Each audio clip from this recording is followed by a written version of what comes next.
Cabin mate 24 hours study hall and work space mobile app download చేసుకుని ఇప్పుడే మీ cabin book చేసుకోండి.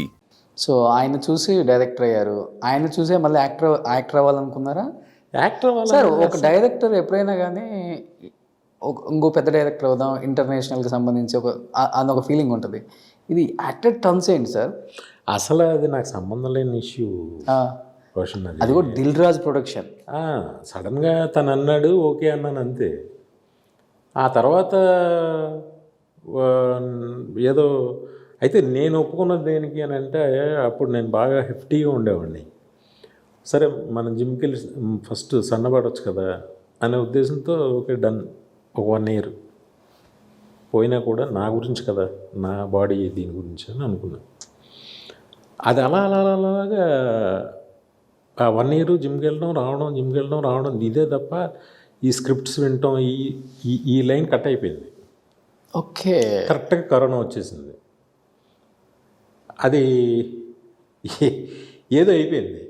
అయిన తర్వాత ఏదో కథ వింటే నేను సాటిస్ఫాక్షన్ లేదు, తనకి లేదు, ఇంక వద్దనుకుని మానేస్తాం అంతే. ఓకే మీరే వద్దనుకున్నారు ప్రాజెక్ట్? అందరం. నేను వద్దనుకున్నా, నాకు వద్దన్నా. తర్వాత రాజు కూడా కన్విన్స్డ్. బట్ షూట్ అయితే జరిగింది, ఓపెనింగ్ జరిగింది, షూట్ జరగలేదు. అక్కడ తేడా వచ్చేసింది డైరెక్టర్ గారికి. ఏదో లేకపోతే పడేది ఒక సినిమా డెఫినెట్గా పడేది. ఎందుకంటే 2018లో ఆల్రెడీ మనోడితో ఇంటెలిజెంట్ వచ్చింది కదా, సాయిధరం తేజ్తో. 19 అనుకుంటా, సంథింగ్ 19 నుంచి ఇంకా దాని మీద కూర్చున్నాం. అంటే దాని రిజల్ట్ కూడా కొంత ఇంపాక్ట్ పడిందా సార్ ఏమన్నా? మీ కొంతకాలం బాగా వరీ అయిపోయాయి సార్. ఒక సినిమా హిట్ ఫ్లాప్ అనేది హీరో మీద ఎంత ప్రభావం చూపిందో చూపలేదో పక్కన పెడితే, ఒక డైరెక్టర్ మీద ఎందుకని చాలా ప్రభావం చూపిస్తుంది ఇండస్ట్రీలో. అది ఫస్ట్ నుంచి ఉందనుకుంటా రోషన్. ఉంది. అయితే ఇంతకు ముందు అంటే నెక్స్ట్ ఆ హీరోకి ఏమన్నా ఫ్లాప్ పడదని చెప్పేసి మనకేమన్నా తెలుసుదా మళ్ళీ? అదేం కాదు. అదే మరి ఇంకా రాఘవేంద్ర లాంటి పెద్ద డైరెక్టర్ కూడా కంటిన్యూస్గా ఫ్లాప్లు వచ్చినా, బట్ మళ్ళీ సినిమాలు అప్పుడు అంతంత వేరియేషన్స్ ఉండేవి కాదు. ఇప్పుడైతే అసలు ఎందుకో అంత దారుణంగా ఎందుకు చేస్తున్నారు అర్థం కాని పరిస్థితి. చాలా దారుణంగా మాట్లాడుతున్నారు. అంటే నిజం చెప్పాలి అని అంటే, వన్స్ ఒక కథ వెళ్ళిన తర్వాత కలెక్టివ్గా అందరూ తీసుకునే నిర్ణయాలే ఉంటాయి ఏదైనా.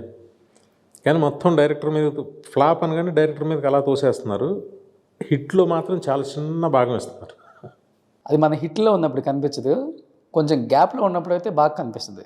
అలా అని ఏం కాదు, హిట్లో ఉన్నప్పుడు కనిపించినా, ఫ్లాప్లో ఉన్నప్పుడు, గ్యాప్లో ఉన్నప్పుడు కనిపించకపోయినా ఎప్పుడైనా అదేం మారదు కదా, మనమేం మార్చలేం కదా. బట్ ఇప్పుడు ఆడియన్స్ అనేది ఒక మైండ్ సెట్ వచ్చేసాడు. కథలో కంటెంట్ ఉంటేనే థియేటర్కి వెళ్ళి చూసే రోజులు వచ్చేసాయి. ఇప్పుడు కదండి, అప్పుడు కూడా ఉందా సార్? ఎప్పుడైనా. అంటే అప్పుడు ఓటీటీ ఎంతగా ఎస్టాబ్లిష్ అయింది. ఓటీటీ అయిన తర్వాత కొంచెం తగ్గి ఉంటుంది. ఇప్పుడు ఒక స్టార్ సినిమాని బాగున్నా బాగోపోయినా ఒకసారి అయితే వెళ్ళి చూసే జనం అయితే ఉన్నారు. ఇప్పుడు అసలు లేదు కదా సార్. అది ఎంతో కొంత ఉంటారు. అంటే కొన్ని సినిమాలు పక్కన పెట్టండి, మరీ అంటే 1-2 పాటలు ఏదో కొంచెం బాగున్న కంటెంట్ ఉంటే వెళ్తారు. అదే సినిమా బాగుంటే ఇంక ఇరక్కొట్టేస్తుంది. అంటే ఓటీటీ అనేది పెద్ద డైరెక్టర్లకి కొంత శత్రువులాగా వచ్చింది అనుకోవచ్చా, లేకపోతే మంచి కోసం వచ్చింది అనుకోవచ్చా? పెద్ద డైరెక్టర్లకి I'm asking only about big directors like Puri Jagannath garu, Vinayak గారు, రాజమౌళి గారు. ఎవరికైనా పెద్ద చిన్న అని లేకుండా ఎవరికైనా కూడా ఓటీటీ అనేది శత్రువు అని అనాలి. అంటే ఒక నాటకాలకి సినిమా ఎలా శత్రువు, తర్వాత సినిమాకి టీవీ ఎలా శత్రువు, అలాగే టీవీకి ఓటీటీ శత్రువు. ఇప్పుడు ఎవరు టీవీ కూడా చూడలేదు కదా, ఫోన్లో పెట్టుకుని ఎక్కడ పడితే పెట్టి చూసిస్తారు. ఏం కావాలంటే, ఏ సినిమా కావాలంటే ఆ సినిమా అంతే. అదొకటి మైండ్లో ఎక్కడో తెలియకుండా నెక్స్ట్ వీక్ వచ్చేస్తుంది కదా. ఎస్ సార్, ఓటీటీకి అనే ఫీలింగ్ ఎక్కువైపోయింది అని నేను అనుకుంటున్నాను. సినిమాని థియేటర్లోనే చంపేస్తున్నారు లిటరల్లీ. ఒక వారమో 10 రోజులు ఆడితే డైరెక్టరో ప్రొడ్యూసరో సేఫ్ అయ్యి అందరూ అనుకున్నారు బిగినింగ్ ఓటీటీ చాలా ఫస్ట్ ఆఫ్ ఆల్ ప్రొడ్యూసర్ సేఫ్గా ఉంటాడు ఇది అనుకున్నారు. వాళ్ళు కూడా ఏం చేస్తున్నారంటే, కొంత కమిట్ అయ్యి కొంత డబ్బు ఇచ్చి హిట్ అయితే డబ్బు ఇస్తున్నారు, లేకపోతే లేదు. అవును, దానివల్ల ఏమో ఉపయోగం ఏమి లేదు. ఎంతో కొంత నష్టం తప్ప ఉపయోగం అయితే ఏం లేదు. అది ఇంకా ముందు రానున్న రోజుల్లో ఇంకా ఎక్కువ ప్రభావం చూపిస్తుందేమో అనుకుంటున్నారు జనం అంతా. అవ్వచ్చు కూడా అండి. ఆల్రెడీ అవుతుంది. థియేటర్కి వెళ్తుంటే ఎలా ఉంటుందంటే ఆ ఫస్ట్ డే చూసేయాలి, లేకపోతే సెకండ్ డే థర్డ్ డేకి వెళ్తే అది హిట్ సినిమా అయినా కూడా 20 మంది 10 మంది ఉంటారు. అదేంటి ఎవరు లేరు అని ఒక ఫీలింగ్ మనకి. ఏంటి అలా ఎలా ఉండేది, కలకలలాడుతూ ఉండాల్సిన థియేటర్లు.